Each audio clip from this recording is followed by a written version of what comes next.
이거 녹화를 시작하고 강사님 소개하는 후에 시작하도록 할게요. 네, 우리 예. 아까 강사님 프로필을 보여드렸어요. 제가 사실 명품 자녀 만교실 강의를 준비할 때 강사님들 프로필을 받았었는데 우리 조원식 강사님 프로필을 보고 저 깜짝 놀랐어요. 프로필이 엄청나게 많으신 거예요. 그래서 이거를 홍보 포스터로 만드느라고 제일 이제 이게 그 포스터를 만들 때는 압축해서 만들어야 되니까 제일 압축하기 힘든 분이었는데 간단하게 소개를 해드리면 우리 조원식 강사님께서는 현재로서는 미래개발원장으로 계시고 그리고 나라인재개발원 이사장으로 계세요. 그래서 여러 가지 이제 강의 분야에서 강의 활동을 하셨었는데 그중에서 대표적으로 청소년들 진로, 리더십, 폭력 예방 이렇게 이제 청소년들을 중심으로 이제 다양한 강의도 하시고 그리고 또 이제 뿐만이 아니라 성인 대상으로도 여러 가지 분야에서 강의 활동을 하셨던 전문 강사님이시고 그리고 보시면 아시겠지만 강의 경력이 30년 이상이세요.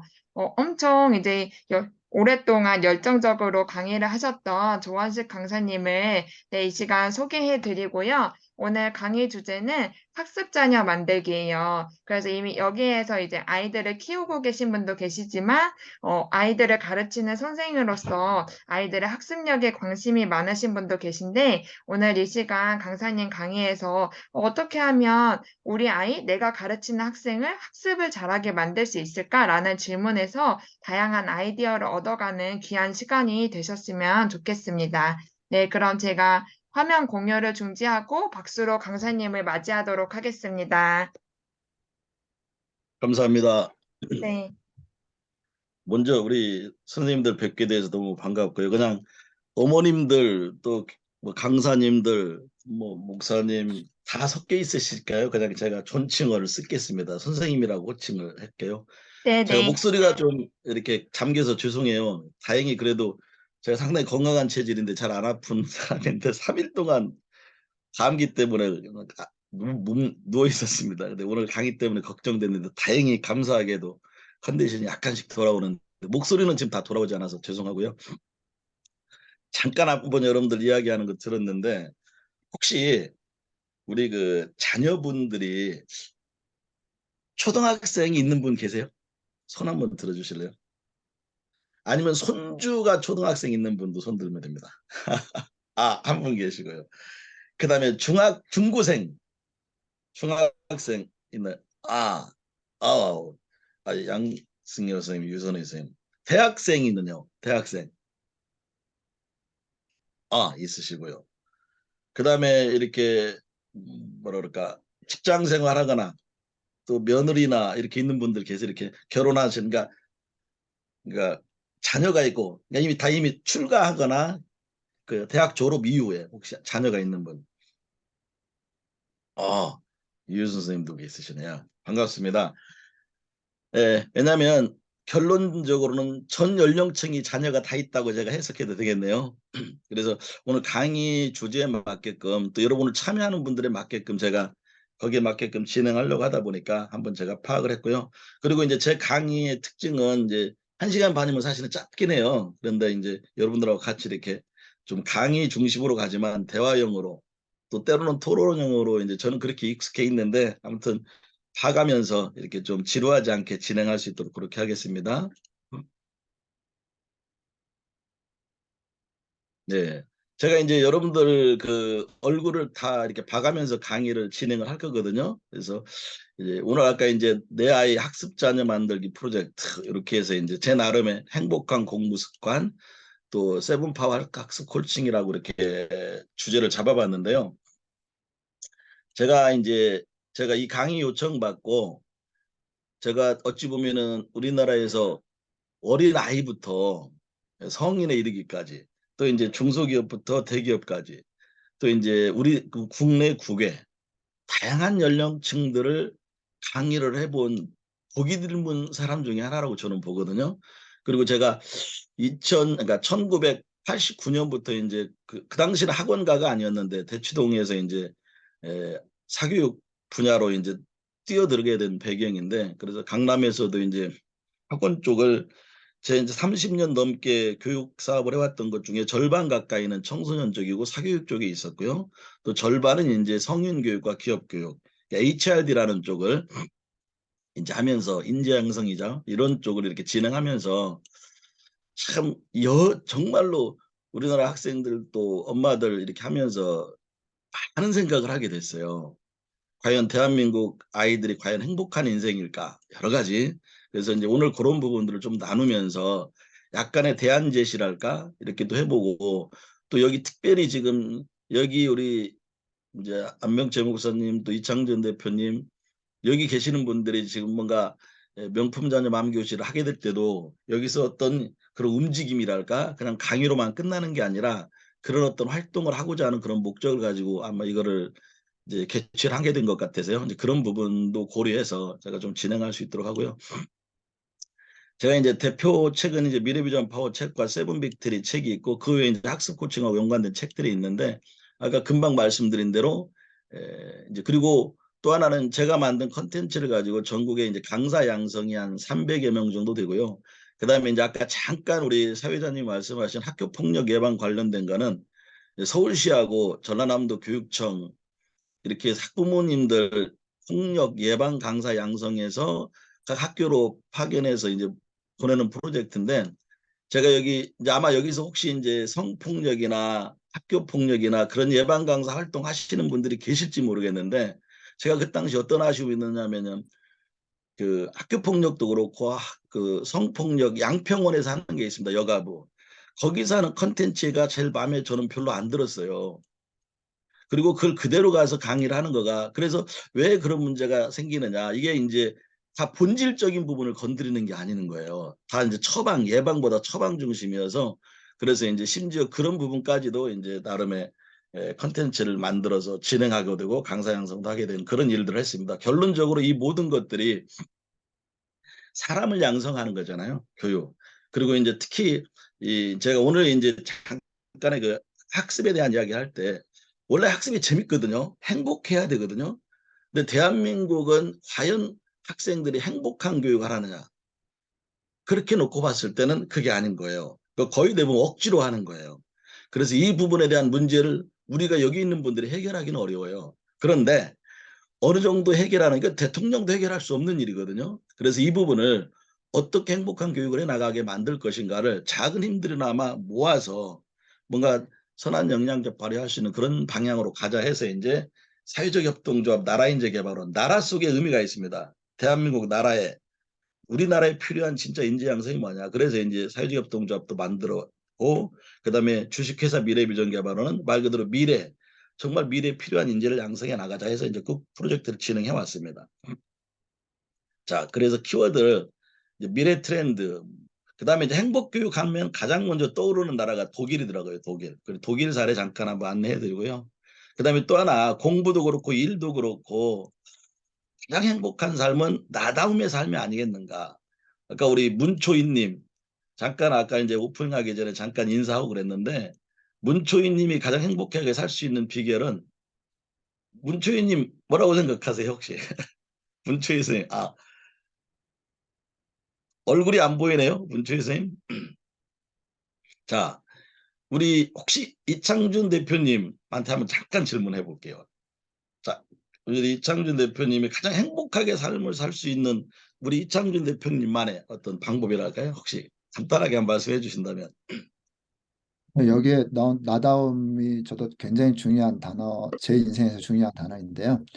예. 내가 원하는 것들을, 그리고 내가 진짜 간절히 바라는 것들을 이루어 나가는 삶, 하는 삶.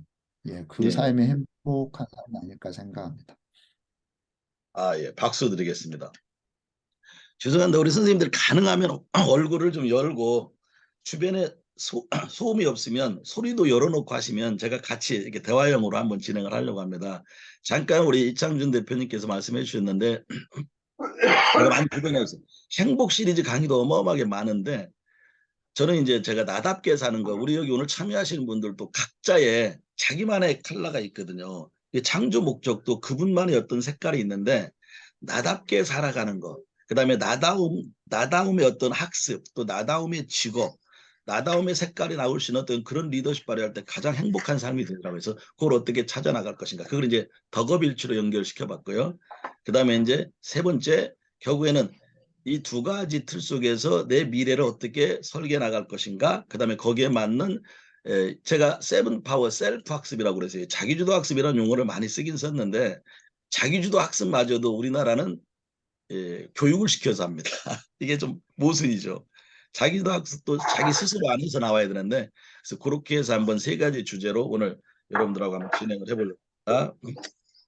여기 그 덕업일치라는 말이 있는데요. 혹시 우리 양승열 선생님 혹시 네. 덕업일치 들어보셨죠? 덕업일치. 들어봤는데. 아, 예, 예, 예. 혹시 제가 한번 덕업일치를 우리 그 여기 보면은 예전에 지금도 방송을 하는 걸로 알고 있는데 그 도시어부 혹시 보신 분 계세요? 도시어부 TV 프로그램? 유선희 선생님 도시어부 보셨어요? 아니요. 아, 낚시를 안 좋아해서. 낚시를 안 좋아해서. 내일이 그러면 혹시 무슨? 꽃보다 알배는 보신 적 있죠? 네네. 소리가 약간 울리네. 꽃보다 알배는 그 어르신들이 나오잖아요. 70대, 80대 할아버지들이, 그죠? 네. 근데 그분들이 유럽이나 여행을 하면서 프로그램을 진행하잖아요. 그럼 유선희 선생님, 그분들이 그 여행을 다니면서 자기 돈을 써가면서 여행을 할까요? 받으면서 할까요? 받으면서. 돈을 받으면서 하겠죠. 아까 제가 도시어부를 잠깐 말씀드렸는데 도시어부에 누가 등장할까요? 그 메인 뭐야 출연자들이 여러분들 아실 거예요. 지금 이덕화 씨하고 이경규. 자, 이덕화 씨하고 이경규가 도시어부 메인 출연자로 나오는데 이 두 분들은요 낚시를 좋아서 할까요? 그냥 일이니까 할까요? 좋아서 하겠죠. 좋아서 할 정도 뛰어넘어서 낚시에 미친 분들이세요. 낚시광이에요. 어찌 보면은 그 다음에 아까 어르신들도 되게 여행을 좋아해요. 근데 두 프로그램의 특징이 자기가 좋아서 하는 그러니까 이경규 씨나 이덕화 씨도 그 낚시 출연하면서 돈을 쓰면서 할까요? 받으면서 할까요? 출연료를 받으면서 하잖아요. 자, 그러면 어느 정도 유추가 됐을 것 같아요. 덕업일치 이게 자 제가 프로와 아마추어의 차이를 잠깐 또 써놨는데요. 자, 덕업일치는 뭐냐면 내가 취미처럼 좋아하는 일을 하는데 내 돈을 써가면서 하는 게 아니라 돈을 받아가면서 하고 싶은 일을 하는 거예요. 그리고 유선희 선생님 얼마나 행복할까요? 그런 삶은. 행복할 것 같아요. 로망이겠죠. 로망. 그죠? 로마. 내가 좋아하는 일을 하고 있어요. 취미 같은 일을 그 직업으로 삼았다는 얘기예요. 사람들이 누구나 다 꿈꾸는 힘이 그 일인데 그걸 우리는 덕업일치라고 그래요. 그래서 제가 이제 그거를 제 사례를 또 말씀을 드릴 거예요. 이제 시작하기 전에. 그런데 문제는요. 내가 하고 싶은 일을 내 돈을 써가면서 하게 되면 아마추어예요. 취미예요, 취미. 근데 돈을 받아가면서 하면은 프로가 돼요. 직업이 되는 겁니다. 예를 들어 손흥민이가 축구를 좋아서 하거든요. 그러면 내가 좋아서 하는 일은요. 아무리 힘들어도 그걸 이겨낼 수 있는 파워가 나와요. 저는 학습도 똑같다고 생각하고 일도 똑같다고 생각해요. 우리나라 사람들이 월요일 날만 되면은 월요병이 걸려요. 직장에 가기 싫어하는 거예요. 일하러 가기 싫어하는 거 억지로 가는 거예요. 이게 얼마나 불행한 일일까. 제가 예전에 포스코에서 한 3년 동안 그레이트 워크플레이스라고 그래서 좋은 일자리, 그러니까 좋은 일자리 문화 만들기 그 워크숍 한 적이 있었는데요. 제가 그러기 위해서는 두 가지가 맞아야 된다. 일단은 내가 매일 만나는 회사 직원들하고 관계가 좋아야 돼요. 매일 만나는 사람과의 관계가 좋을 때 행복해요. 그다음에 내가 하고 있는 일과의 관계가 좋아야 돼요. 일과의 관계가 있습니다. 관계성. 내가 하고 있는 일이 좋아서 해야 됩니다. 여러분들이 이제 여기 지금 하고 계시는 일 하나하나 물어봐가면서 하면 좋겠지만 또 그럴 수는 없으니까 그래서 저는 아이들도 마찬가지라고 생각해요. 어른도 그렇고 그랬을 때 덕업이 이루어지고 그 일이 좋아서 하게 되면요. 나중에 창의적 발상이 나옵니다. 저는 창의력이라는 거를 제 나름대로 논리 창의력은 사랑하면 보인다 이렇게 표현해요. 사랑할 때 보여요. 내가 어떤 일을 사랑할 때, 내가 좋아하는 일을 사랑하면요, 남들이 풀지 못하는 문제까지도 풀어낼 수 있는 아이디어가 나오는 게 이게 창의력이거든요. 그럼 이제 그 부분은 오늘 뭐 그게 핵심 주제는 아니니까. 그리고 이제 또 하나 직과 업이 있습니다. 혹시 문초희님 직업이라고 많이 하는데요. 혹시 좀 더 구체적으로 하면 직과 업의 차이점 알 수 있을까요? 직과 업. 직과 업이요? 뭔가 뉘앙스에서는 업이 일 쪽에 속할 것 같고 예. 직은 글쎄 직은 그 일을 하는 마인드 그런 걸까요? 아, 너무 감사합니다. 엇나가요. 네. 그래도 박수 딱 드리고요. 이게 이렇게 틀려도 뭔가 내뱉는 거죠. 그럼요. 그 자세가 중요합니다. 제가 이거를 네. 이것도 내가 이게 무슨 시간상 많이 못해서 옛날에 마이클 샌들 교수가 정의란 무엇인가를 가지고 강의를 했을 때요. 대한민국에서도 명강사 명교수로 꼽혔어요. 근데 그분이 한 300명 정도의 그 청중들에게 질문합니다. 근데 한쪽에서 질문에 대한 답이 약해. 그러면 거기에 대한 답을 안 줘요. 우리나라 선생님들은 답을 줘요. 네가 발언 잘못했다. 그럼 이 사람이 두 번 다시 발언하기 싫어지는데 그걸 딱 놓고 여기에 대한 다른 의견을 낼 분 없으세요라고 딱 질문합니다. 그럼 다른 사람이 다른 의견을 내요. 그러면은 그 의견을 들으면서 먼저 답한 사람이 자기 자존심도 살아가면서 내가 뭐를 놓쳤구나라는 걸 알 수 있어요. 그 되게 끝내주더라고요. 근데 우리나라 사람들이 여러분 이렇게 생각하거든요. 학습에서 가장 중요한 건 질문입니다. 질문. 질문의 힘이 제일 중요한데 우리나라는 질문하면 답을 잘 못 이야기하면은 질문을 두 번 다시 질문할 수 없게끔 만들어요. 선생님이. 틀렸다는 얘기를 한다든지 지적한다든지 그런 측면이 아니고 무조건 우리가 지지하고 박수를 해주는 거예요. 긍정적인 거 찾아내주고 어쨌든 좋습니다. 업은요. 분야입니다. 분야. 예를 들어 손흥민이가 업이 뭐냐? 축구입니다. 직은 토트넘의 포지션이에요. 근데 우리는 당신 어떤 일을 하고 있어요? 그럼 나는 삼성 다니고 있어요. 삼성은 자기 브랜드가 아니에요. 무슨 업무를 하느냐가 중요한 거예요. 지금 현재 100세 시대 이상 가기 때문에요. 이제 한 직장에서 평생을 먹고 사는 시대는 지나갑니다. 우리 자녀들은요. 내가 하는 일을 가지고 직장을 바꿀 수도 있고요. 대기업에 속해 있을 수도 있고 중소기업에 있을 수도 있고 아니면 1인 프리랜서로도 있을 수도 있고 나오면 은퇴하고 난 뒤에도 내 나름대로 1인 잡으로 일해 나갈 수가 있기 때문에 직보다 업이 더 중요하다. 분야가 더 중요하다. 내가 어느 직장 다니냐보다도 그래서 일종의 이제 업이 확실하면 직은 내가 선택할 수 있어요. 고를 수 있어요. 직장보다는 내가 하고 있는 업무가 중요하다는 거잖아요.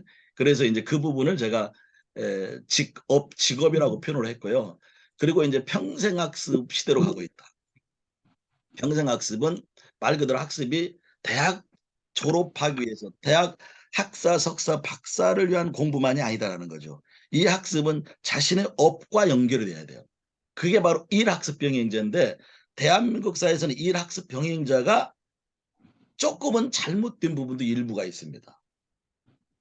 그냥 낮에 일하고 저녁에 하겠다고. 그런데 진짜는요.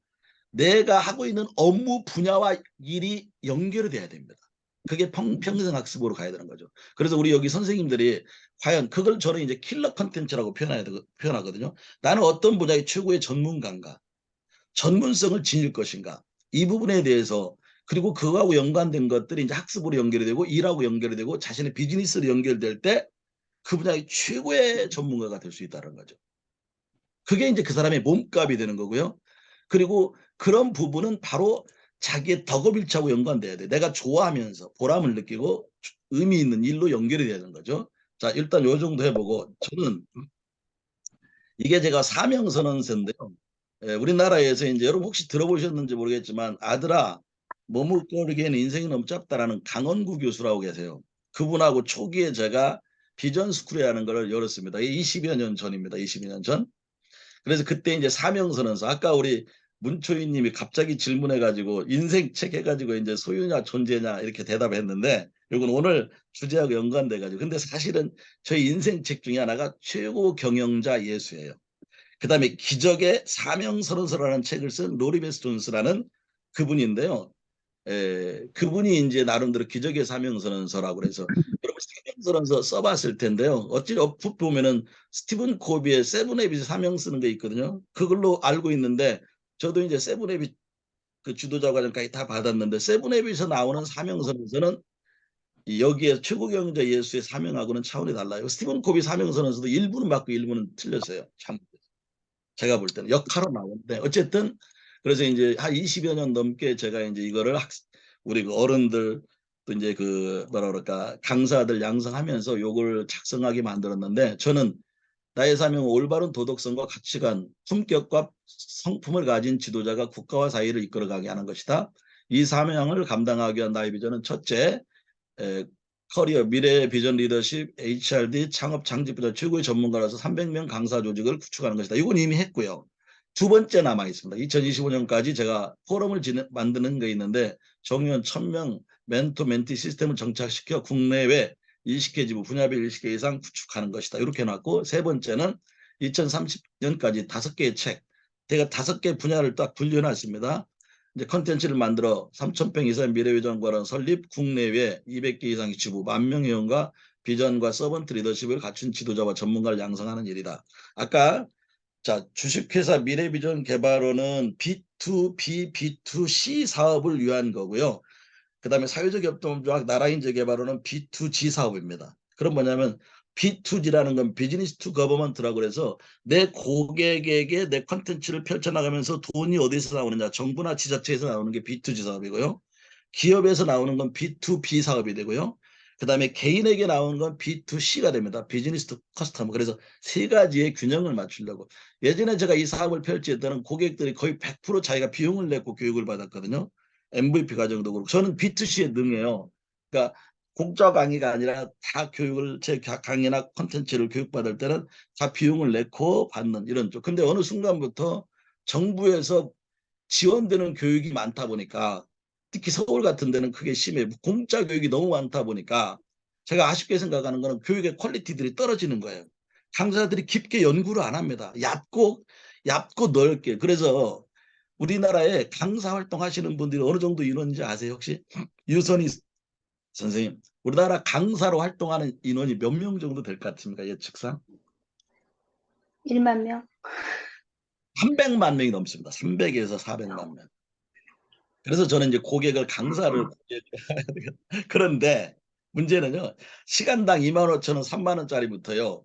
시간당 1천만 원, 2천만 원짜리까지 비일비재해요.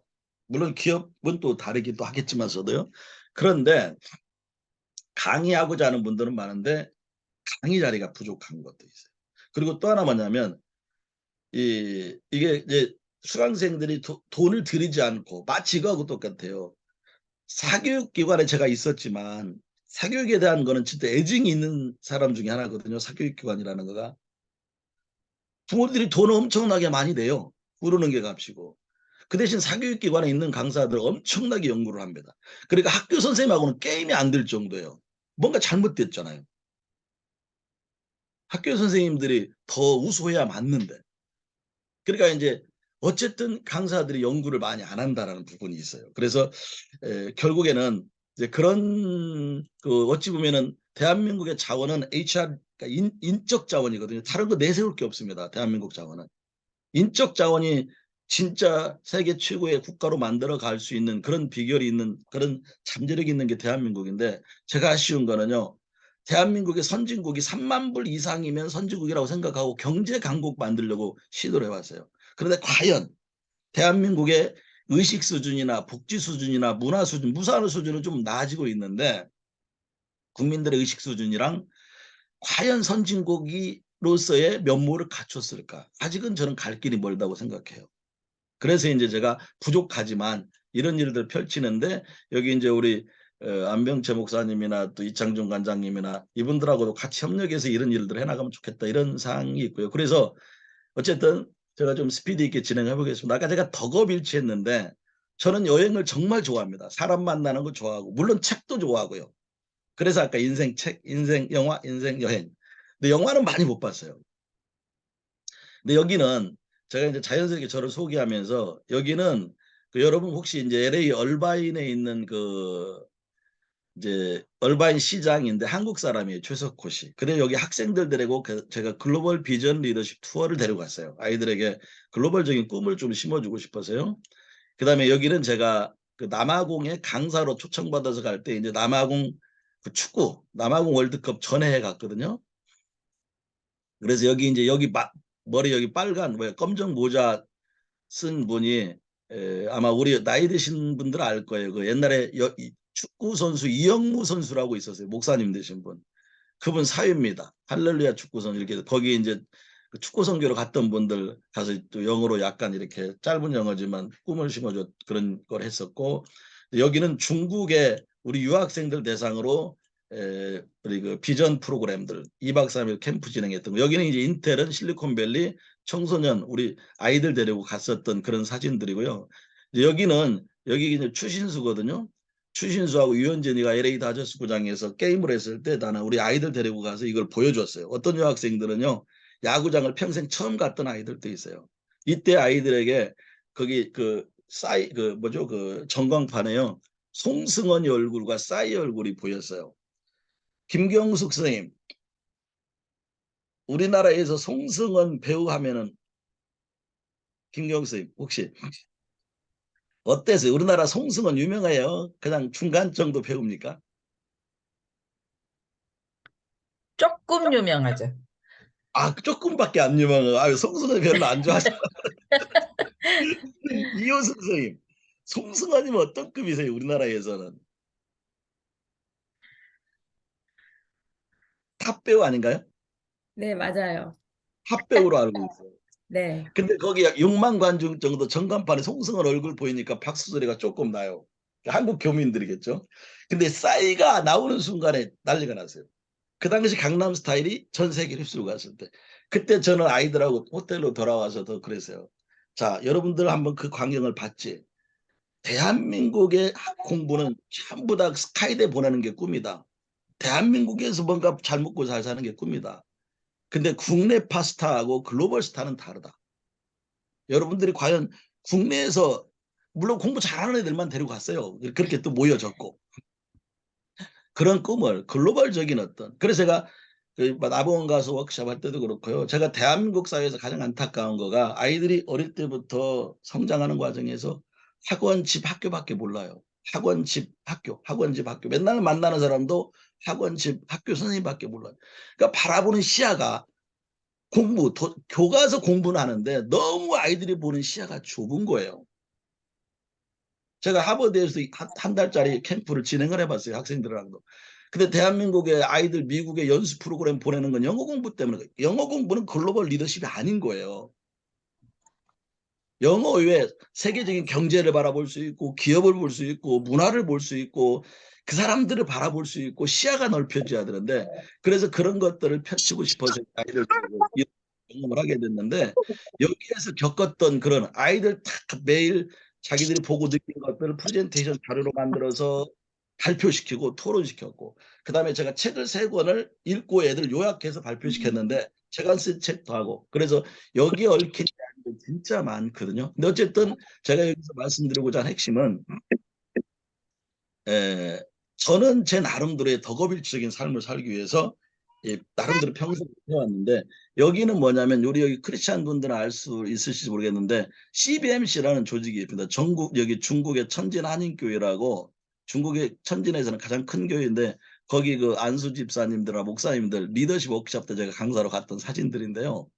아무튼 저에게는 나름의 이제 비전이 있다면 글로벌 인재 양성하는 꿈이 있고 또 하나는 기독교적 비전이 또 하나가 있습니다. 진짜 나라 속에는 그 안에 물론 제가 이렇게 표현해서 뭐하지만 대한민국이 필요한 나라 이것도 있지만 킹덤이라는 의미도 있어요. 하나님의 나라라는 그런 의미도 포함되어 있어서 그런 인재 양성 그래서 이제 교회에서 프로그램도 많이 진행을 했었어요. 그렇게 해왔던 건데 그리고 여기는 이제 일종의 포스코부터 해서 기업인들 여기 CEO급들 그래서 이제 제가 글로 쓴 비전은 현실이 된다. 자신의 꿈과 비전을 전부 다 글로 구체화하는 작업들. 이게 이제 물론 저는 멘토 같은 존재겠지만 이제 강원고 교수님하고 초기에 20년 전에 해오면서 우리나라에서 쫙 펼쳐나갔던 그런 아이템이거든요. 그렇게 해서 이제 프로그램을 펼쳐나갔고요. 이제 그러면서 그 당시 제가 2006년에 여러분 많이 아실 거예요. 버킷리스트. 버킷리스트를 국내에 유행시킨 것들이 저희 이제 우리 프로그램에서 유행을 시켰는데 그때는 버킷리스트라고 안 했어요. 드림리스트라고 그랬죠. 버킷리스트는 2008년에 영화로 나와가지고 사람들이 버킷리스트로 더 알게 됐는데, 그러니까 죽기 전에 내가 해보고 싶은 100개의 드림리스트를 쓰는 건데 이 원조는 이제 루올즈나 이런 분들인데요. 그때 제가 2006년에 100개를 씁니다. 100개. 제가 그 100개를 써서 평생 동안 내가 이루고 싶은 꿈을 100개를 썼는데 지금 보니까 한 40개 가까이 이루어졌더라고요. 불가능한 꿈들이 있어요. 뭐 해외 프로그램뿐만 아니라 드라마틱한 그런 내용들이 많은데 그걸 다 소개는 못하고, 이때 제가 2006년에 썼을 때 제가 강의하는 그게 언론에 나오기, TV에 나오기 해가지고, 근데 2007년에 자녀 교육으로 해갖고 명강사들만 초청받는 게 경상일보에 나온 건데 명강사 초청. 제가 글로 딱 쓰니까 딱 기회가 주어져 울산에서 500명 대상으로 학부모 특강을 제가 한 케이스가 2007년 이 케이스인데요. 그 이제 제가 말씀드리고자 하는 것 중에 하나가 아까 덕업일치, 첫 번째 덕업일치, 내가 하고 싶고 좋아하는 일을 찾아내는 데 있어서 버킷리스트, 드림리스트 쓰는 건 너무 중요합니다. 그래서 제가 이제 제 프로그램이 MVP인데 뒤에 가서 한번 설명을 드릴게요. 그래서 내가 하고 싶어 하는 것들을 기록을 해놓지 않습니까? 그럼 적자생존, 이제 옛날 말 같은데 글로 써놓으면 실행될 수 있는 기회가 주어지는데, 저만이 아니라 정말 많은 분들이 글로 써서 현실로 만들어가는 어떤 이런 것들을 많이 경험하게 되는데, 이렇게 해서 이제 해왔고, 그리고 이제 결국에 TV 특강도 이제 하게 됐고요. 그 다음에 이제 중국에 초청받아서도 중국도 참 세미나 많이 갔었습니다. 나름대로 갖고 여기, 그 다음에 이제 이 제가 있는 컨텐츠를 다 나름대로 책도 그렇고 워크북도 그렇고 진단검사지, 요거는 제가 우리나라에서 가장 큰 유학원에서 한 200명 정도 데리고 미국에 있는 프로그램 우리나라 청소년들의, 물론 이제 경제력 있는 분들인데 거기 가서 5개 캠프를 하는데 그중에 이제 제가 하버드에서 한 30명 정도 아이들 할 때 매일 이 비전 워크샵 프로그램 때문에 한 달을 거기서 머무르면서, 그러니까 결국 거기서도 아마 저 때문에 저한테 한 500만 원 정도 강사를 줬으니까 한 달에 그거하고 그다음에 비행기 값, 호텔비 하면은 돈 1,000만 원 썼을 거예요, 더. 그래서 제가 그동안 해외여행을 뭐 유럽까지 해가지고 한 상당히 많이 갔는데 80%는 제 돈을 써가면서 한 게 아니라 일로 간 거예요. 일로 가고 초청받아서 갔다 보니까 돈을 받아가면서 일했던 그런 경험이어서 제가 나름대로 덕업일초가 연관된 사례도 많은데, 이제 어찌 보면 제가 약간 이제 죄송하기도 합니다. 이제 약간 제 자랑 느낌도 들긴 하는데, 제가 오늘 이 표현을 한 거가, 저는 지금 현재 우리 포럼 회원들도 연세가 있는 분들이 꽤 계세요. 50대, 60대, 70대 분들도 계시는데 정말 나름대로 액티브하게 삶을 사시거든요. 70대 중반의 교장 선생님 출신이 계세요. 저 어찌 보면은 제 옆에서 서포팅 해주는 역할 정도 하시는 분들인데 이분들도 지금 되게 열심히 사십니다. 근데 이제 은퇴하신 분들이 그게 있어요. 뭐 교장 선생님만이 아니라 그 보통 은퇴하신 분들이 사회적으로 어느 정도 위치가 있었던 분들이 은퇴하면 한 1, 2년 정도는 우울증 걸리는 분들도 계세요. 그래서 경제적인 걸 떠나서 정말 이분들이 내가 하고 싶은 일을 하면서 적당한 수익도 나올 때 가장 행복과 보람을 느끼는데, 여기에서 본인들의 경력과 노하우를 가지고 2세, 그러니까 지금 후진 양성하는 일을 하게 될 때 가장 행복을 느끼는데요. 근데 아이들이 안 좋아하는 경우들이 너무 많아요. 세대차가 나니까 꼰대 의식이 있어서요. 그래서 이것도 어른들하고 아이들하고도 어떻게 하면 잘 소통하게 만들 것인가도 좀 이제 다루면 좋겠는데, 어쨌든 그렇습니다. 그래서 이렇게 제가 컨텐츠도 만들어서 해왔고요. 자, 이제 그러면서 제가 조금 이제 더 본격적으로, 저는 미래비전 개발원을 제 핵심 킬러 컨텐츠가 MVP입니다. 미션 비전 패션입니다. 자, 이거를 이제 자신의 MVP가 메인 브랜드가 돼요. 그러면 미션은 사명이잖아요. 사명은 목적이에요. 목적. 자, 혹시 가만히 있어 보자. 우리 그 화면 열려 있으면 좋은데, 이게 또 목적과 목표는 다릅니다.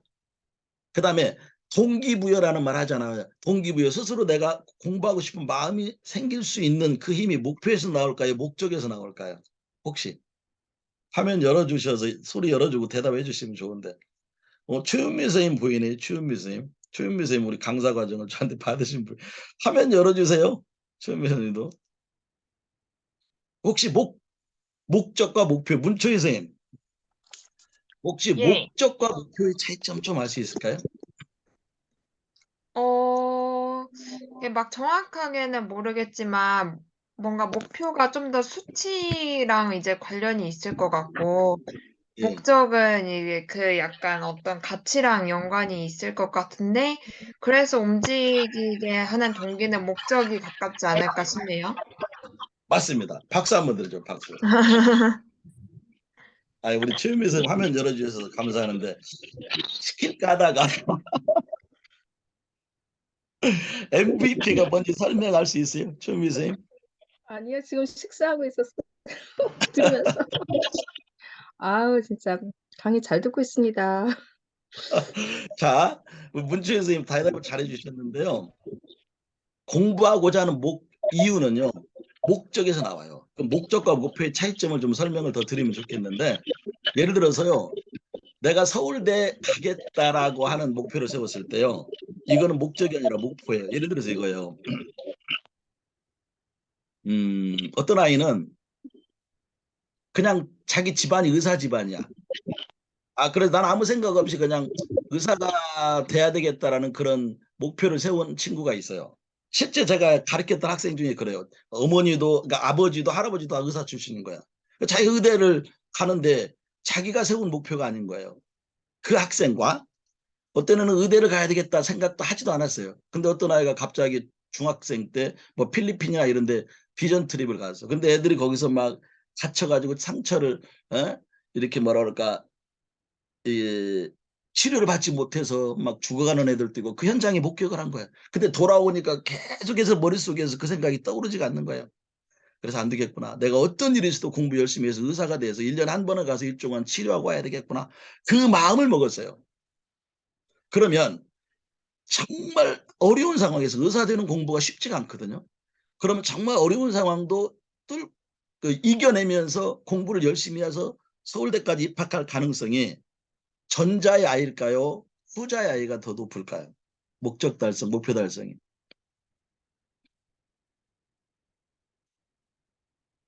문채희 쌤. 진짜 잠깐 아까 다른 소리가 섞여가지고 잠깐 잘 못 아, 들었어요.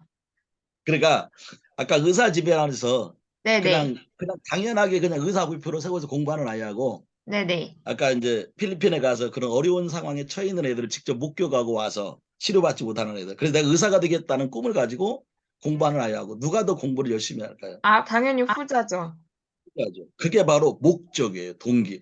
내가 왜 공부해야 되느냐. 대한민국 아이들 보면은요.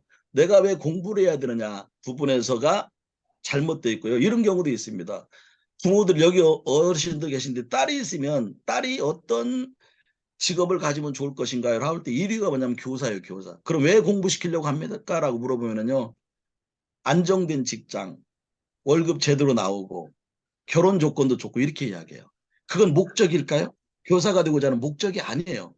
근데 그거는 목적으로 사람들이 착각을, 그건 결과예요. 그런 공부의 목적일 때는 내가 어떤 교사가 되고 싶은가. 교육자로서 철학과 가치와 아이들에게 심어주고 싶은 어떤 그런 목적이 명확히 있어야 되는데 그게 없이 공부하는 사람들이 태반이고요. 직업도 마찬가지입니다. 제가 이 MVP 이거 방향을 전환되면서 그냥 사교육으로 있었더라면 엄청나게 돈도 많이 벌었을 텐데 중간에 전환하면서 엄청 고생 많이 했거든요.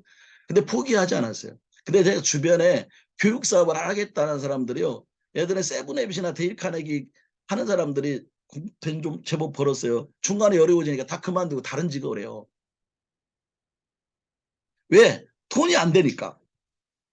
그러면 교육 사업을 돈이 돼서 교육 사업을 하는 거는 교육 사업이 아닌 거예요. 가치를 보고 해야 되는데 그렇지 않은 사람들이 태반입니다. 그 사람들 하지 말아야 돼요. 그럼 그 밑에서 공부하는 아이들은 좀 아쉬움이 있죠. 어쨌든 간에. 그래서 이게 목적, 그러니까 교육만이 아니라 다른 것도 마찬가지예요. 그러니까 내가 직과 업을 이야기했는데 적어도 자기 업에 대해서는 자신의 분야에 대해서는 미션이 명확하게 있어줘야 된다.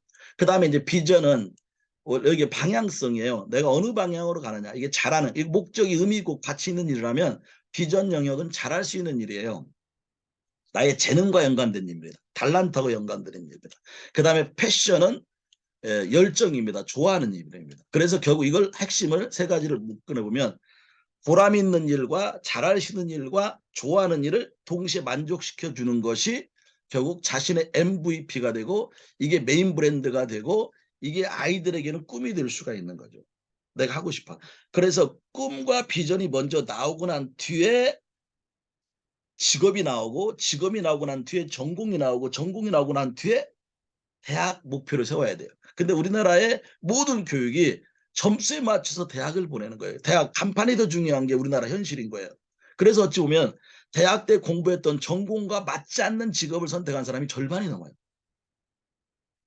그러면 너무 아까운 거죠. 대학의 전공 때 공부한 거하고 내가 현재 하고 있는 일과 연관이 안 되는 거죠. 그래서 지금 대한민국에서 국가적 인적 자원의 손실이 사교육비 손실 수준이 아니고 더 많은 손실을 하고 있더라고요. 그리고 억지로 공부를 하는 거죠. 하기 싫은 걸 억지로 간판 때문에 하는 거. 근데 뒤에서 제가 잠깐 이제 이따 휴식 취하고 뒤에서 하겠지만은 정말 진짜 공부는요. 그 공부할 때 행복해야 돼요. 내 가슴이 설레야 됩니다. 혹시 우리 우리 문초희 선생님 아까 다시 한번 질문을 또 드릴게요. 예. 독서 토론할 때 책을 읽어가면서 막 가슴 뛰고 설레고 막 연애하는 감성처럼 그런 경험 해보신 적이 있죠? 아, 저는 그런 경험을 한 적이 있고, 이게 지금도 이렇게 말씀드리면 제 자랑 같지만, 사실 저는 지금도 좋은 책을 만나고 읽고 나눌 때가 지금도 설레거든요. 그래서 예, 제가 좋은 일을 하고 있어가지고, 너무 행복하고, 이게 그것에 있어서 되게 감사함을 많이 느껴요. 오케이. 아이들도 그게 있을까요, 없을까요? 아이들도 있죠. 아이들이 있습니다. 제가 둘째 네. 아이가 제가 이제 나중에 제가 둘째 아이가 지금 이제 카이스트에 있는데 그놈아가 그랬어요.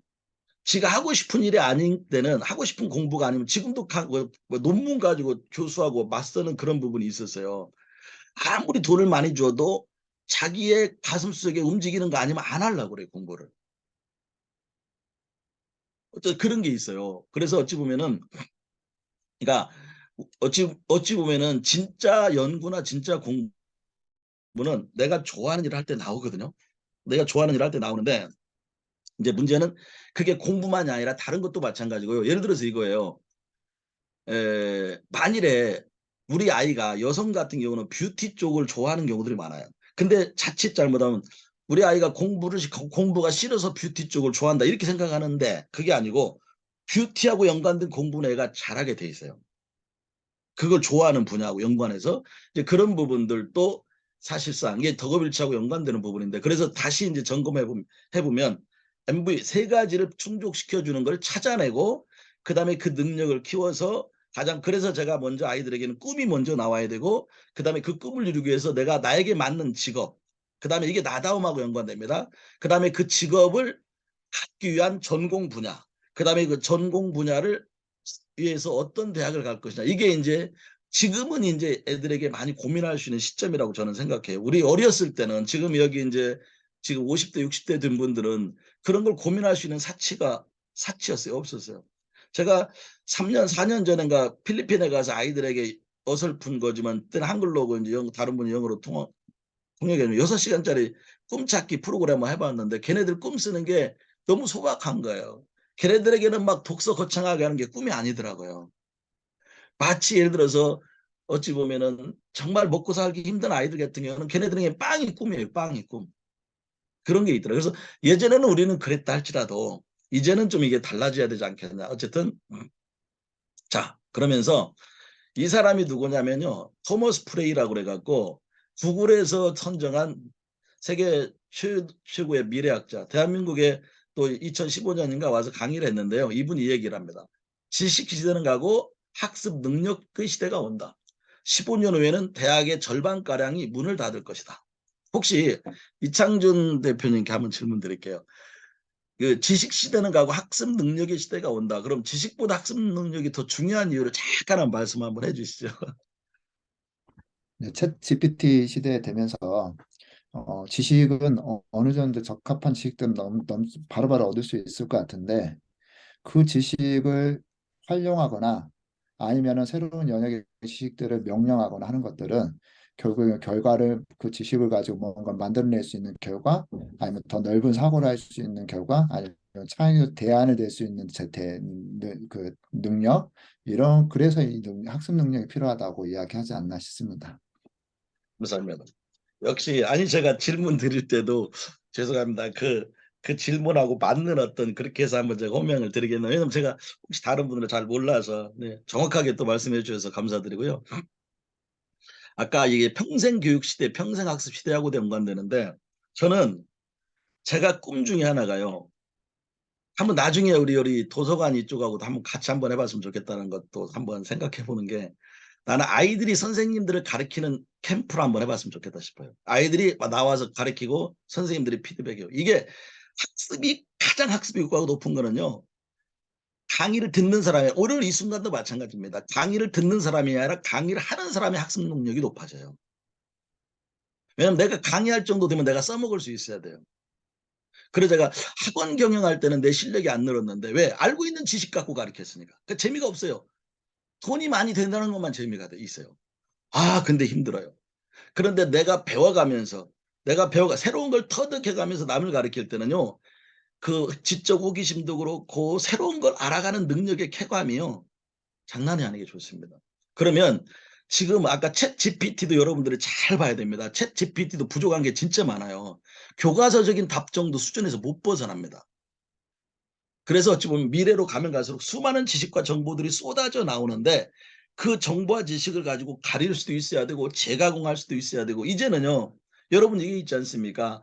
그 노래 같은 경우도 원곡이 있고 뭐 혹시 여기 이제 임영웅이 좋아하는 분들이 있을지 모르겠지만 임영웅이 같은 경우도 이런 게 있다고 그래서 다른 사람의 원곡 가수 거를 자기화시켜서 해버리는 거예요. 그러니까 자기 걸로 재가공하는 거예요. 그러니까 뭐냐면 앞으로의 모든 지식 능력이나 이런 것들은 지금 기존에 있는 나와 있는 지식, 내가 읽었던 책들, 공부해 왔던 것들을 가지고 새롭게 재해석을 하고 재가공을 하고 새롭게 재구조화할 수 있는 내 비즈니스와 삶과 이거에 연결시킬 수 있는 그런 능력이 있는 사람이 학습 능력 시대로 가는 거죠. 우리는 이 김정은 교수라고 그분이 그걸 에디털리지라는 용어로 만들어서 책을 만들어요.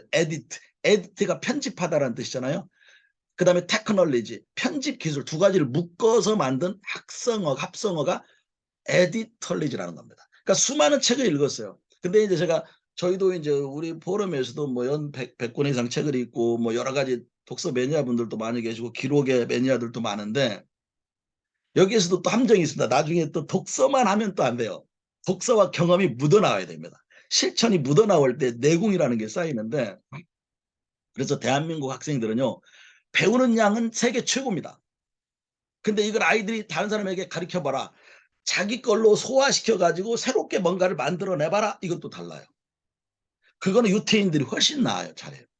어쨌든 그래서 이제 그게 바로 학습 능력의 시대, 지식 시대가 아니라 이제 그런 부분 중요하고 그리고 자 이제 조금만 더 하고 잠깐 쉬었다 할게요. 이게 이제 이탈리아 철학자 베라르디가 한국 사회를 좀 경험하면서 좀 안타까운 마음을 가지고 한국 사회의 4가지 특징을 이야기해요. 이러이러한 특징들이 있다. 4가지 다 말은 하지 않고 제가 그 중에 하나가 끝없는 경쟁 사회를 지적을 하더라고요. 대한민국 사회에 보면은 극단적 개인주의고 너무 경쟁 중심 사회고 그러면서 이분이 안타까워 생각하게 만든 게 뭐냐면 대한민국 청년들과 청소년들이 행복하지 않는 나라다라는 걸 지적을 했어요. 우리 여러분들 한번 보세요. 우리 청소년 시기 어렸을 때 먹고 살기 힘들었지만 마음이 평안해. 그래도 행복했던 그런 경험들, 추억들이 있거든요. 그래서 이 베라르디 박사가 사례로 근 거는요. 청년 자살률, 청소년 자살률이요. 세계 최고 수준이에요. 이 안타까운 현실을 지적을 했거든요. 그중에 원인 중에 하나가 바로 입시 지옥인 거예요. 한국 교육은. 입시열이에요. 자, 그러면서 자, 우리가 부모 교육, 학부모 교육률이 최고의 나라 하면은 대한민국과 유태인을 꼽아요. 대한민국과 유태인을 꼽습니다. 그런데 저는 그 말이 좀 잘못됐다고 생각해요. 대한민국의 교육열은요. 학부모 교육열이고 입시 교육열이에요. 유태인은 아니에요. 여러분 오늘 주제가 명품 맘 교실이에요. 이번 여름 프로젝트. 제가 예전에 강원구 교수님하고 맘 CEO 과정을 또 진행했었어요. 8주 과정도 그렇고. 엄마들이 가정의 CEO다. 엄마들의 리더십과 비전이 가정에 중요한 어떤 역할을 하고 있다. 웬만한 기업의 총수보다 더 중요하다. 내 자녀가 1명이든 2명이든 3명이든. 그런데 대한민국의 부모 교육은요. 모든 것이 다 입시에 맞춰져 있어요. 강남 대치동 쪽에 엄마들 서울대 보내는 거나 미국의 아이비리그 대학 보내는 것 쪽으로는 정부가 끝내줍니다. 근데요. 자녀 교육, 가정에서 교육이 사라졌어요. 저는 강남에서 과외를 해봐서 알거든요. 엄마들하고 깊숙하게 상담도 해보는 것도. 근데 좋은 학원 강사나 좋은 학원 만나서 보내는 게 끝인 거예요.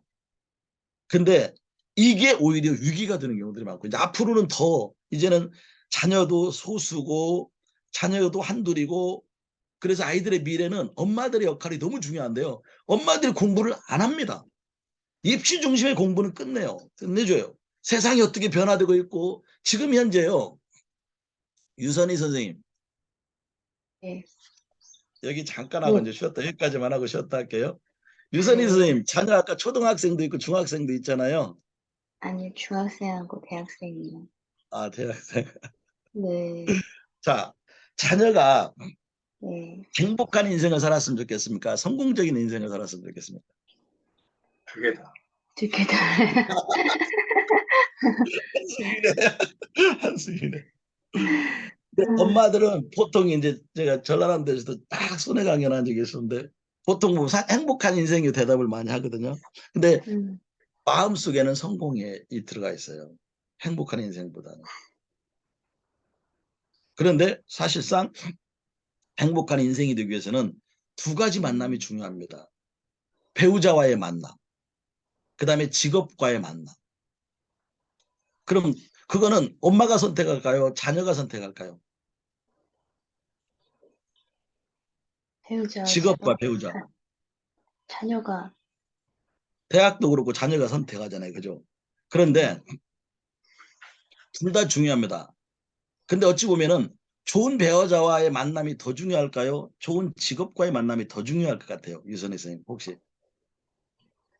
좋은 직업. 좋은 배우자. 둘 다. 사실은 삶을 살아보고 보면은요. 좋은 직업을 못 만나면 바꿀 수가 있어요. 근데 나에게 맞지 않은 배우자는 쉽게 못 바꿉니다. 어렵잖아요. 그런데 제가 둘 다 중요하죠. 근데 진짜 굳이 따지면요. 배우자와의 만남이 더 중요할 수도 있어요. 그런데 부모님들에게 질문하는 거예요.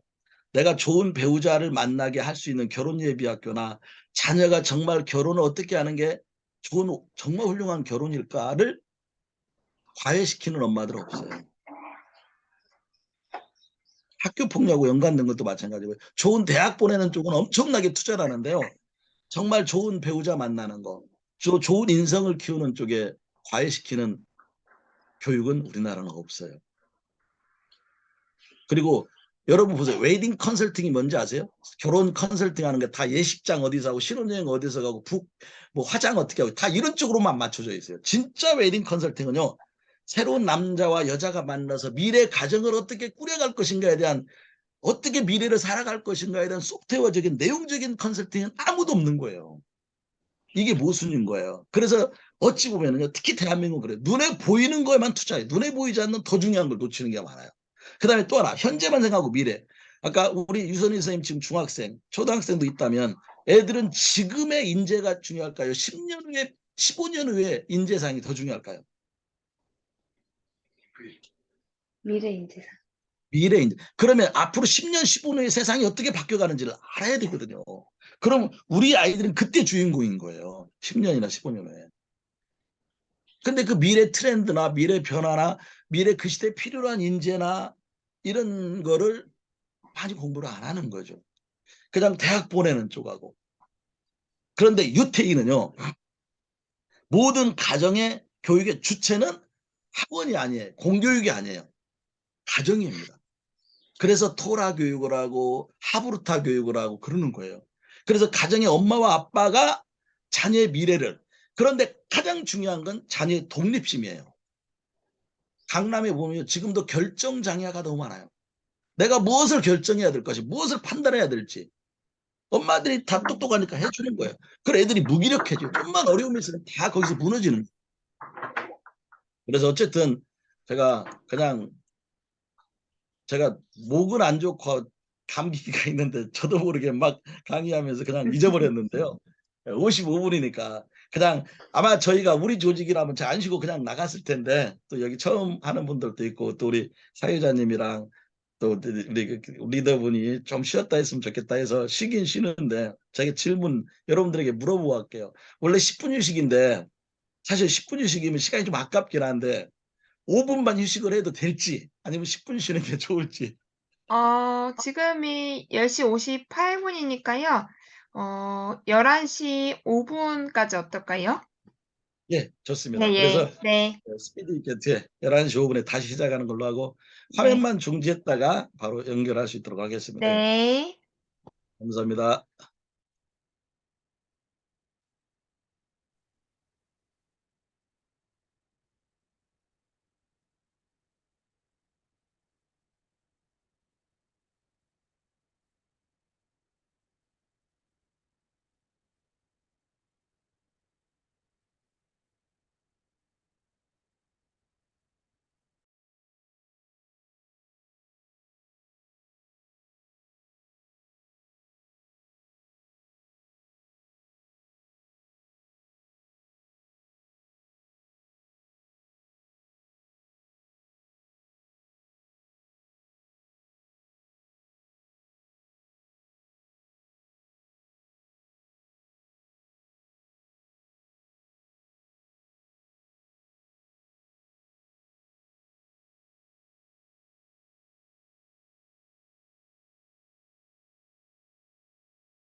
네, 시간이 다 되었네요. 다들 들어와 주세요.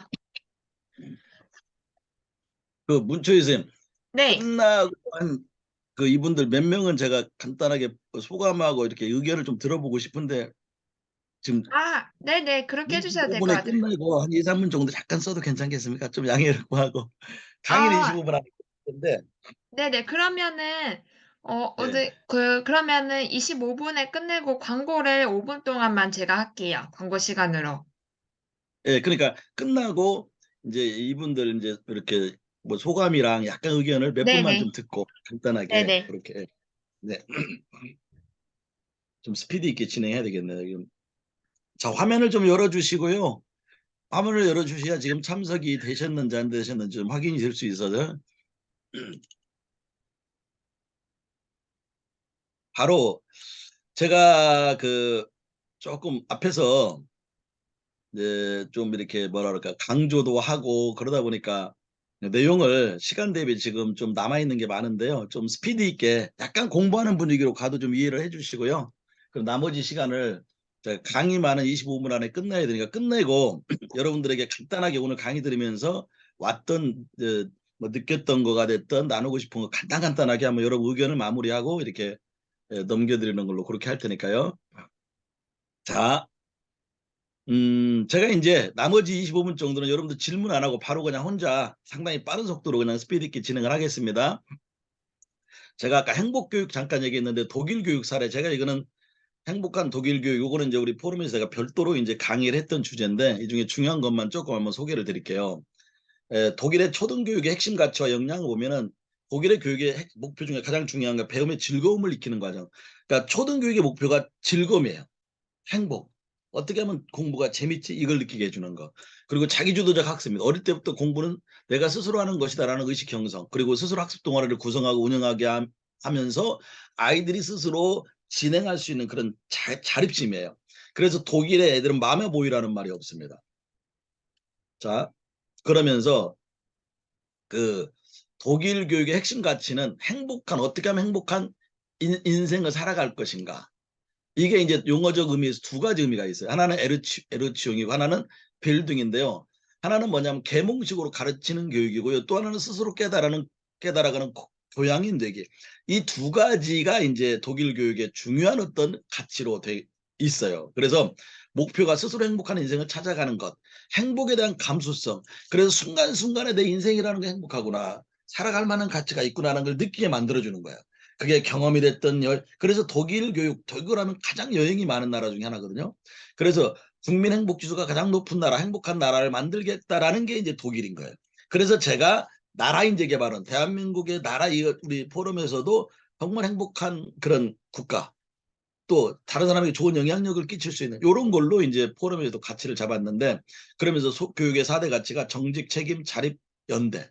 그래서 산모예요, 산모. 대학 등록금 없고 사교육비 없고 입시족 학교 폭력이 없는 국가. 물론 여러분도 혹시 들으셨는지 모르겠지만 프랑스의 에꼴 40이라고요. 산부학교가 있어요. 교실이 없고 책이 없고 교사가 없는 학교. 꿈 같은. 그리고 여러분들 뭐 미네르바 대학 뭐 몇 년 전부터 유행했는데요. 그래서 미네르바 대학도 교실이 없잖아요. 여행하면서 이렇게 쫙. 그래서 세상을 알게 하는 거 이런 부분들. 우리 아이들이 좀 어릴 때부터 그렇게 세상을 보는 눈을 키워주는 것부터 들어가면 얼마나 좋을까. 세상을 공부하는 독일 교육이에요. 나와의 관계, 나와 타인과의 관계, 나와 자연과의 관계. 이게 바로 요즘에 ESG고 환경에 대해서 지구를 생각하고 그다음에 사람과의 좋은 관계, 리더십, 인간관계 교육. 나는 더 중요하다고 생각. 실력 있는 것도 중요하지만 매력적인 아이로 키우는. 그래서 매력 자본이 있어요. 내가 왠지 저 사람하고 같이 할 때 마음이 편안해지고 그래서 실력 있는 아이보다 더 중요한 건 호감형 있는 인재로 양성되는 게 더 중요한 겁니다. 자, 이것도 좀 여러분들하고 질문하고 이야기하면서 하면 좋겠는데 시간상. 그러니까 김경숙 선생님 딱 얼굴에 정면으로 보이는데요. 내 자녀가 실력 있는 아이도 있지만 사람들에게 사랑받는 게 더 중요하지 않을까요? 사랑받고 인정받고 그죠? 네. 그러니까 내 자녀의 매력을 알아봐 줄 수 있는 그런 그래서 이런 것들이 되게 중요하다고 이게 나다움의 삶. 우리 자녀의 매력, 여러분들의 매력과 가치가 그대로 발현될 수 있는 세상. 그 직업. 너무 중요한 거죠. 그게 나다움이거든요. 그래서 오늘 첫 시간이라 짧은 시간이라 제가 하는 과정들이 뭐 한두 시간짜리가 아니에요. 보통 30시간, 20시간짜리 코스예요. 아예 코스웍인데 어쨌든 그렇습니다. 오늘 그냥 맛보기로만 하려니까 만만치 않은데 어쨌든 그래서 독일 학교의 주체가 3개 주체예요. 학생, 학부모, 교사. 그리고 따로 가. 이게 같이. 유태인도 마찬가지. 모든 교육의 가장 중심은 가정에서부터 시작이 된다. 여기서 맘스쿨, 맘학교 여기에 지금 하고자 하는 거가 엄마들의 역할과 엄마 아빠 역할이 얼마나 중요한가. 요거에 뭔가 제가 깊게는 못 들어왔지만 이걸 지금 만드신 우리 여기 리더분들, 우리 선생님들, 목사님, 뭐 대표님 아마 그런 뜻을 가지고 시작하신 것 같아요. 너무 저도 박수 드리고 싶고요. 정말 좋은 일을 하고 계시는 부분이거든요. 너무. 그리고 그만큼 중요하다. 그 다음에 공교육의 적이라고 해요. 선행학습을. 그래서 선행학습을 하지 안 시킵니다. 왜냐? 잘못하면 공부 흥미를 잃어요. 그리고 암기식이 아닌 토론과 발표가 수업의 중심이 되고요. 스트레스로부터 자유로운 독일 학생들, 다양한 생활과 문화활동이 나중에는 저력이 됩니다. 그래서 어릴 때 공부가 행복해야 되고 좋은 어떤 앞서서 선행학습하는 이유가 이게 중요한 게 아니거든요. 제가 영어 유치원 킨더가든도 해보고 외국인 강사 이렇게 해보고 이런 근데 너무 아무튼 안타까운 게 있습니다. 그 부분은 다 제가 말씀을 다 못 드리고요. 어쨌든 그래서 내 스스로 인생을 개척해 나간다. 자신을 잘 표현할 수 있는 역량을 키워서 스스로가 하게 하라라는 그런 또 독일 격언이 있는데요. 그래서 여기 독일 교육의 중요한 키워드가 뭐다? 행복, 그 다음에 사람들과의 관계, 자연과의 관계, 그 다음에 스스로의 자기 미래를 설계해 나갈 수 있는 능력, 그 다음에 민주시민교육, 요거는 독일 나치 히틀러의 어떤 영향이 있어서요. 민주시민교육 되게 중요하게 또 생각하고 시키고 있습니다. 그 다음에 어릴 때부터 자립감과 책임감, 가정으로부터 독립심을 가르치고 친구들과 함께 잘 어울리는 거, 유치원에서 자연과 함께 가깝게 친환경적, 창의적 사고, 여행휴가 문화 프로젝트성, 요것도 사례를 얘기해 드리면 참 좋은 게 많은데 그래서 독일의 부모들은요. 자녀들과 함께 장기여행, 뭐 2주짜리, 한 달짜리 여행을 가장 많은 또 비용으로 쓰는 거예요. 학교별 방학도 다르게 설정을 해요. 교통체증 문제도 있고 휴가의 절반은 해외여행, 해외 역사 문화 탐방하는 거. 독일은 실력이 중요하지 학벌 같은 간판은 따지지 않는다. 그래서 모든 생각은 발끝에서 나온다. 임마누엘 칸트의 말처럼 아이들하고 많이 여행을 하면서 경험하게 만들어주는 거예요. 그런데 그러면서도 독일은 노느냐? 아니에요. 이 싱크탱크 요거를 벤치마킹한 게 카이스트거든요. 카이스트 이광영 총장의 비전을 좀 얘기해 드리면 좋겠는데 여기 독일의 싱크탱크가 막스 플랑크예요. 여기 기초과학의 모든 기본이 드는 연구소인데요. 여기에 2013년요. 2조 2천억의 연구비가 지원이 돼요. 근데 카이스트는 이 정도가 아닙니다. 독일도 인구가 출산이 잘 안 돼가지고요. 우리나라하고 비슷하게 출산 장려 정책 비용을 국가 예산을 쏟아붓는데요. 대한민국은 변화가 안 되고 있어요. 안 늘어나요. 인구가. 근데 여기는 늘어납니다. 우리보다 약간 높아요. 그 GDP가. 근데 이 싱크탱크, 독일의 싱크탱크 막스 프랑크의 2조 2천억, 우리하고 규모가 차원이 다르잖아요. 여기에서만 노벨상이 33명이 나와요. 그럼 대충 노는 것 같은데 실제 공부 잘하는 애들이 거기서도 나와요. 어쨌든. 그래서 이제 아까, 이제 어쨌든 빨리 또 나가야 되니까 어쨌든 독일 행복교육은 그 힘이 그거다. 자, 근원적으로 이제 공부에 대한 얘기를 잠깐 하고 정리할게요. 에듀케이션이라는 단어.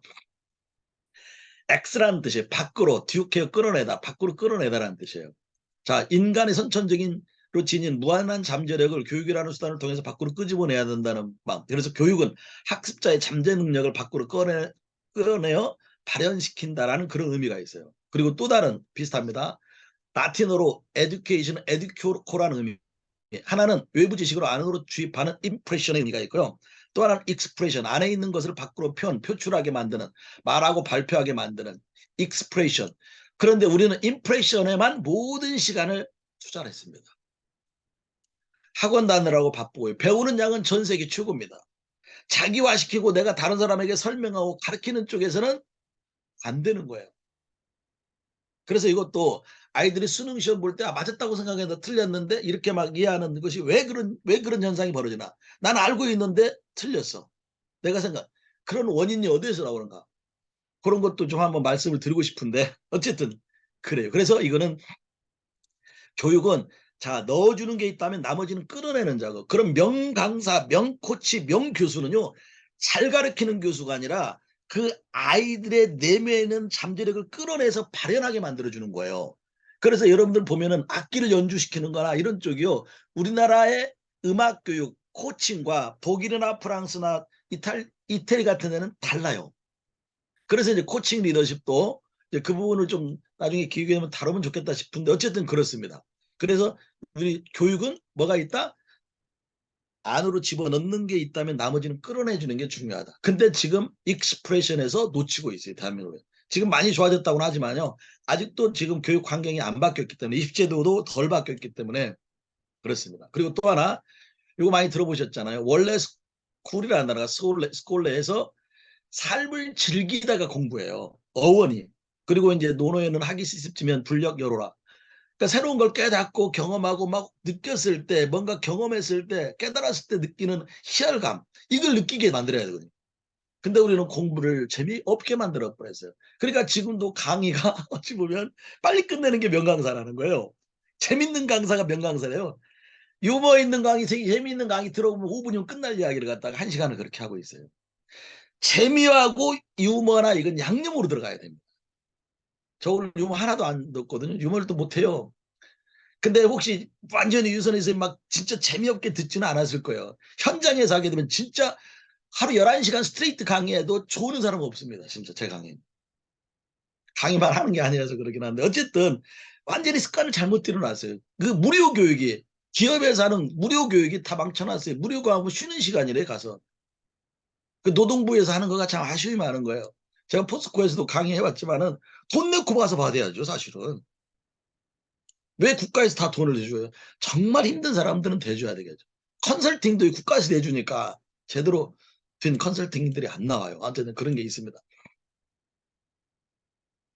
그리고 돈과 행복 요거 빨리 할게요. 아까 여러분들 아까 잠깐 그 나의 인생의 최고의 여행, 최고의 책, 최고의 만남, 이게 세상과의 만남인데요. 이 에릭 프롬이 소유냐 존재냐냐. 그러니까 소유가 주는 행복이 있고 존재가 주는 행복이 있어요. 소유가치. 여러분 보면 명품백 사면 여성분들 되게 행복하잖아요. 그런데 김경수 선생님 명품백 사면은 그 행복이 오래 갈까요? 어떠세요? 명품백 사면 한 막 달은 갑니다. 한 달 가죠. 한 달은 갑니다. 그 희소 가치가 있을까요? 아니죠. 근데 김경수 선생님 자녀들이나 정말 소중한 사람하고 행복한 추억 여행을 떠났어요. 오래동안 어머니랑. 그리고 시간이 지나면 지날수록 그 행복 가치는 올라갈까요? 떨어질까요? 올라가죠. 올라가죠. 이게 바로 소유 가치냐 존재 가치냐의 차이예요. 그래서 소유를 위한 소비를 할 것이냐 경험과 체험을 위한 소비를 할 것이냐. 소유물을 샀을 때 행복감보다 경험을 위한 소비를 했을 때 행복감이 훨씬 오래 간다. 경험을 위한 소비는 이야기거리가 있다. 그래서 자녀들하고 또 부모님들하고 추억거리 만드는 여행. 아까 독일처럼. 그게 정말 존재가 주는 경험이 주는 체험이 주는 행복이에요. 이것이 우리에게는 없다는 게 안타깝다는 거예요. 오래전에 다녀왔던 가족들하고 좋은 행복한 이야기는요. 오래되면 될수록 이렇게 그 사람의 뇌리에 살아남고요. 그 다음에 우리가 자녀들이 인생 살다 보면은요. 정말 때는 힘든 때도 경험을 하게 돼요. 포기하고 싶을 때도 있어요. 그랬을 때 나를 지탱해 줄 수 있는 힘은요. 내가 사랑하는 사람과 좋은 추억을 남겼을 때는요. 때로는 내가 죽음 같은 고통이 온다 할지라도 이겨낼 수 있는 힘이 나옵니다. 그게 경험해 주는 거거든요. 거기에 시간을 투자할 줄 알아야 되거든요. 우리는 이걸 놓치고 있어요. 너무 소유 중심으로 가요. 내가 아파트 30평짜리 살 때 행복했는데 내 친구가 50평 사는 순간에 내가 불행해졌어요. 비교해. 이 안타까운 대한민국에 이런 게 있어요. 그래서 유럽 사람들이 대한민국 사람들을 볼 때 되게 이해를 못해요. 평생 동안 열심히 일해서 아파트 한 채 장만하는 거. 걔네들은 아니잖아요. 물론 복지가 좋기 때문에 그러게 되죠. 걔네들은 여행하고 이런 걸 하기 위해서 돈을 벌어요. 그래서 결국 내가 성공하고 싶은 일을 내가 하고 싶은 일을 찾으려면 이거하고 연관이 되는데요. 내가 이런 다양한 경험과 체험을 통해서 자기 반응도 살펴보고 그리고 정말로 세상도 배워가고 관찰하고 이런 것들을 경험을 많이 할 때 이제 내가 하고 싶어하는 공부 또 나의 덕업일치적인 삶과 공부를 찾아낼 수 있는 건데 어쨌든 그래서 비전 이렇게 나름대로 자신의 비전을 큰 비전으로 꿈을 갖게 하기 위해서는 여행 많이 하는 거 책을 많이 보는 게 사람 그래서 내 인생의 여행이 내 인생을 어떤 여행은 내 인생을 바꾸기도 해요. 책도 마찬가지 어떤 문구가 내 인생을 바꾸기도 하고요. 사람과의 만남 이 세 가지 만남 더 중요한 건 신과의 만남이겠지만 그래서 어떤 만남이 나에게 내 인생에 영향력을 끼치는 건가 이게 되게 중요한 부분 중에 하나고요. 그 다음에 빨리 해야 되겠네요. 나다움에서 기질적 나다움과 선천적 나다움이 있는데 기질과 성격은 다릅니다. 자, 기질은 타고난 기질이고요. 그 다음에 성격은 나의 기질 플러스 어린 시절의 경험이나 환경이 성격을 이루게 돼요. 그래서 여기에서 자기다움이 나옵니다. 그래서 나의 기질을 아는 거. MBTI는 기질이 아니에요. 약간의 성격 유형과 연관되는 부분인데 어쨌든 이 부분에서 나의 기질과 맞는 직업과 일을 찾는 것도 중요하고 공부도 마찬가지고 그래서 이거를 갖다가 선천 제1의 선천 기질을 제1의 선천 본성이라고 하고요. 제2의 본성을 아비투스라는 표현을 했어요. 아비투스 이거는 뭐냐면 아우라 취향 습관 그러니까 내가 성장하면서 나오는 자 저 사람 여기는 뭐냐면 여러분들 가문이라니까 가풍이 있거든요. 가문의 그 가문의 조직 문화 그 가풍 또 품격 이게 여기서 나오거든요. 그 요 부분하고 두 가지에서 나오는 건데 요 부분을 제가 오늘 자세히 설명을 못 드려서 죄송합니다. 여기서 나다움이 있어요. 그러니까 어린 시절에 어떤 경험을 하게 만드느냐가 그 아이의 인생의 어떤 그 이미지를 만들어가는 거죠. 그래서 선천적으로 타고난 기질 플러스 내가 성장하면서 영향을 받았던 그런 환경적인 요인 또 만남 경험 이런 것들이 제2의 본성을 만들어간다. 경험이 중요하다. 자, 세상을 바꾼 리더를 양성한 이 여러분 스티브 잡스, 일론 머스크, 빌 게이츠 유명한 정말 인류 영향력을 끼친 사람들이 이 사람들이 어떤 식이나 공통점 부모님과의 관계 각기 다른 환경이 다르지만 모두 부모님과 함께 무엇인가를 창작하고 조립하고 원하는 결과물을 만들어냈던 사람들이고요. 그 다음에 일론 머스크 아버지 스티브 잡스도 마찬가지고요. 다 이런 것들 어머니와 경험이 있었다. 그 다음에 이제 세 번째 빨리 해야 되겠네요. 그냥 스펙형 인간, 포스트 무버형 인간 요거는 생략할게요. 저는 그래서 자 세븐 이 세븐 파워 셀프학습 코칭의 7가지 역량 마인드 파워 마음의 힘을 키우는 교육 되게 중요합니다. 생각하는 능력 그 다음에 실행하는 능력 자기관리 인간관계 디지털 역량 리더십 그 다음에 여기서요 생각하는 능력에서 리딩 파워 라이팅 파워 그 다음에 톡 파워 다시 한번요 읽는 능력 쓰는 능력, 말하는 능력 이 세 가지야 모든 능력을 이렇게 좌우하게 되고요. 그 다음에 마인드 파워 이거를 이제 프로세스가 있어요. 생각하는 능력은 자신의 것으로 소화해서 발휘하는 능력. 그래서 리딩, 라이팅, 톡 파워. 그 다음에 전달 학습. 다른 사람의 강의나 교과서에 있는 내용을 요약해서 전달할 수 있는 그런 능력. 이런 것들을 코칭하는 프로그램을 이거는 이제 여러분 혹시 원동현 박사 5차원 학습법 들어보셨는지 모르겠지만 그분하고 이제 이런 교육원들을 펼쳐나가면서 제가 따로 했던 그래서 이제 이게 학습의 9단계인데요. 이거는 하나의 방법론이랄까 그걸 제가 제시해 드리는 건데 이게 이제 이런 겁니다. 인간의 탁월성이 싱크 보면 컴퓨터 입력 그다음에 프로세스 아웃풋이 있잖아요. 그러니까 읽고 내 걸로 만들고 아웃풋을 해내는 거. 근데 우리는 많이 애들에게 선생님 강의를 듣는 것만 익숙해 있지 자기화시키고 말하고 보내는 능력이 좀 부족해요. 내 안에 있는 것들이 밖으로 표출이 돼야 되는데 그래서 그것을 저는 입수심화 표출 이렇게 표현했고요. 요거는 이제 원동현 박사님이 개발한 아이템이에요. 그래서 이제 이거를 이제 입수심화 표출을 3가지로 입수해서 많이 읽고 많이 읽는 능력 그 다음에 정보의 질 글 속에서 핵심을 파악하는 능력 그 다음에 사실과 감정은 뭐냐면 사실적 언어가 있고 감성적 언어가 있어요. 사실적 언어와 감성적 언어는 말을 그대로 받아들이는 거 시나 문학이나 이런 건 말 속의 뜻 그 다음에 여기는 구체화하는 거 여기는 포출하는 거 이 9가지 능력을 키워주는 교육을 저희가 지금 하고 있습니다.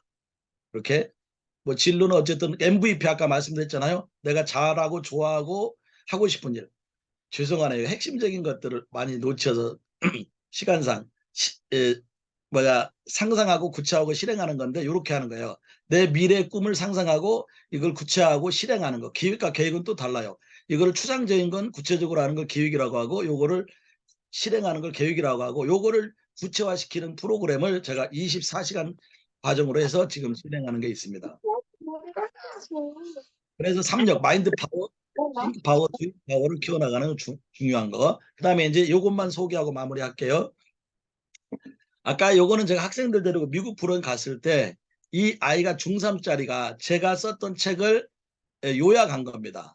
요거를 그래서 요거를 자 1장에서 9장까지 목차예요. 이거를 가지고 이렇게 고공학습이라고요. 도표를 먼저 만들고 대제목, 제목, 그다음에 대제목, 중제목, 소제목 이렇게 나가는데 이걸 마인드맵으로 자기가 읽고 요약한 겁니다. 키워드를 이렇게 전부 다.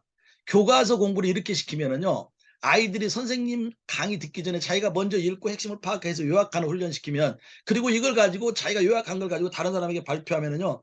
자기가 만들었기 때문에 웬만한 건 머릿속에 있어요. 그래서 이제 아까 제가 말씀드린 대로 에디털리지 예, 내가 읽고 이거 뭐야 받아들이고 경험했던 것들을 다시 재조합해서 이렇게 뭐라 그럴까 그 밖으로 표출할 수 있는 능력이 에디털리지다. 이 부분이 중요하다.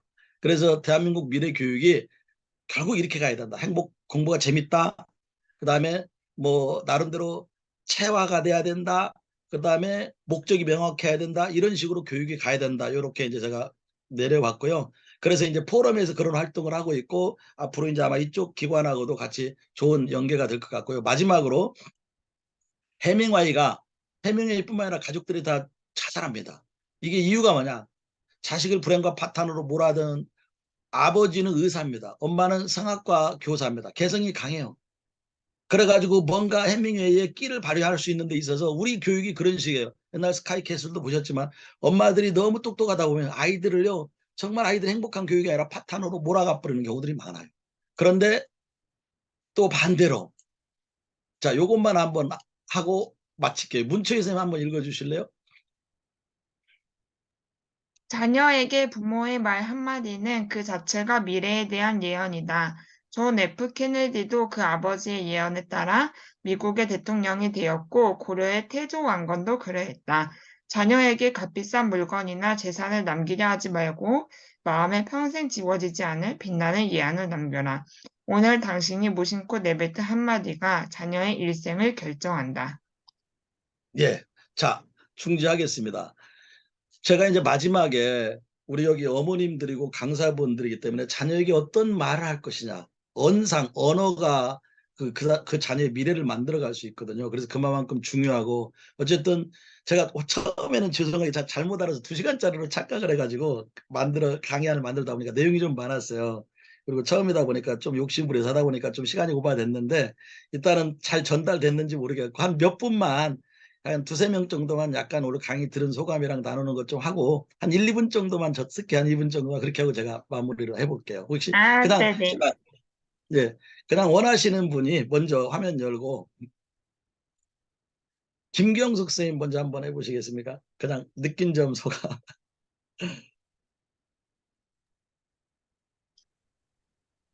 오늘 너무 좋은 말씀 많이 들었고요. 또 새로운 지식들도 많이 터득했습니다. 그리고 자녀 교육도 다시 아기를 낳아서 키운다면 정말 잘 키우겠다. 그런 생각이 들었고요.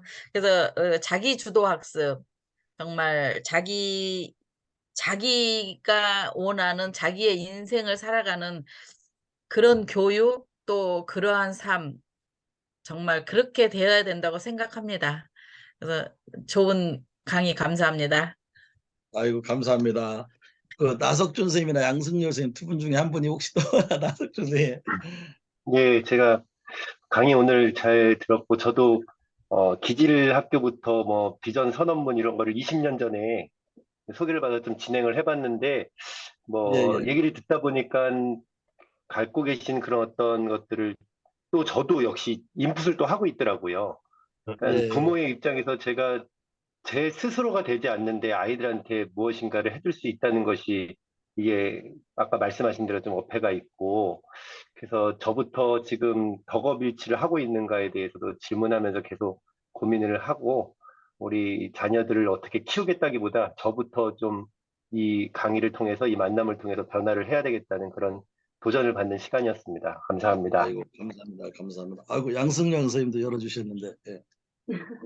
네, 저는 살아오면서 좀 이런 비슷한 교육을 많이 받긴 했는데, 실제로 실천에 옮기지를 잘 못해서, 이런 것들이 이제 자녀한테 제대로 그렇게 가르치질 못한 것들을 좀 많이 조금 안타까운 생각이 지금 좀 들었어요. 근데 지금도 그렇게 늦지는 않았다고 생각해요. 그 어느 정도 아이들이 컸지만 조금 더 내가 하는 행동이라든가 내가 하는 말이 오늘 배운 것처럼 그렇게 어느 정도 실천이 된다면 좀 더 아이들의 그 행복한 미래가 좀 바뀌지 않을까.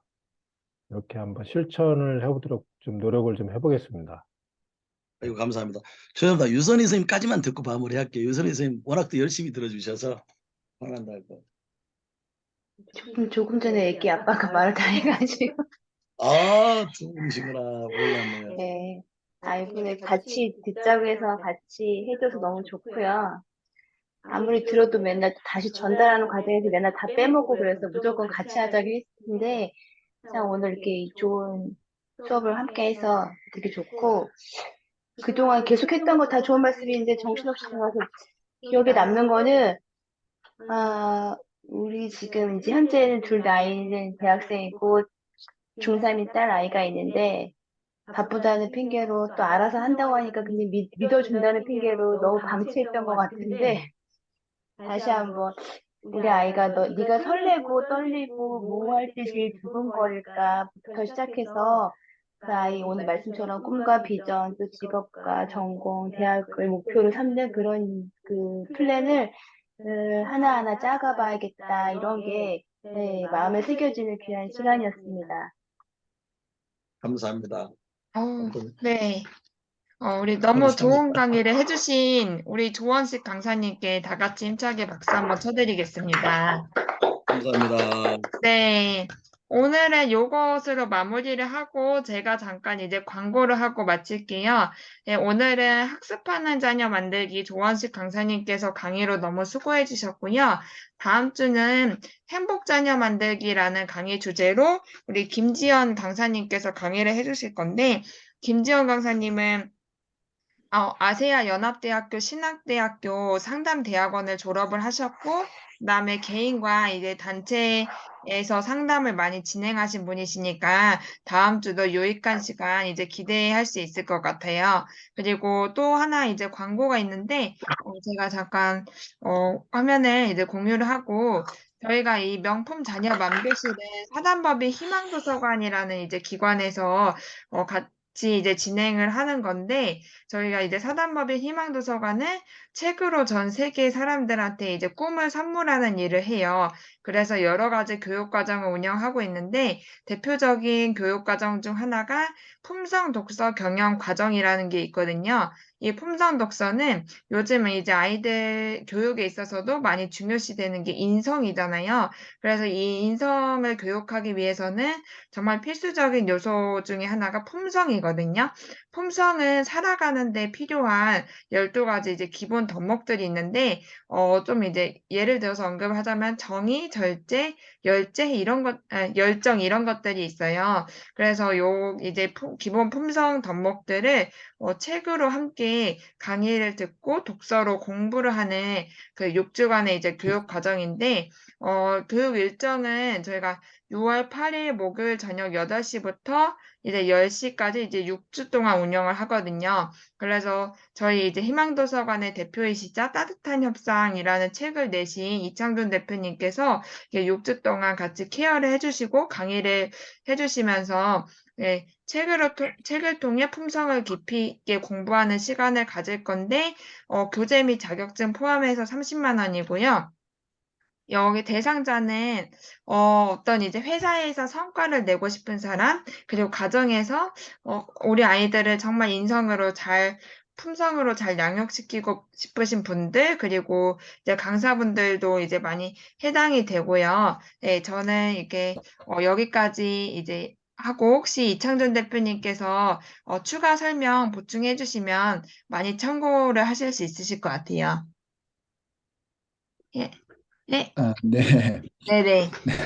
잠깐만 이제 언급을 하면 우리 오늘 덕업일치 덕으로 세상을 다스리고 덕이 직장과 가정에 이제 영향을 미치는 저는 이제 그 부분에 대해서 오랫동안 저는 업을 굉장히 강조하고 성과를 강조했었는데 업과 성과 어떤 학습 성적 경쟁 이런 것들 다 업을 강조했는데 업을 강조하고 노력한 만큼 업이 달성이 안 되더라고요.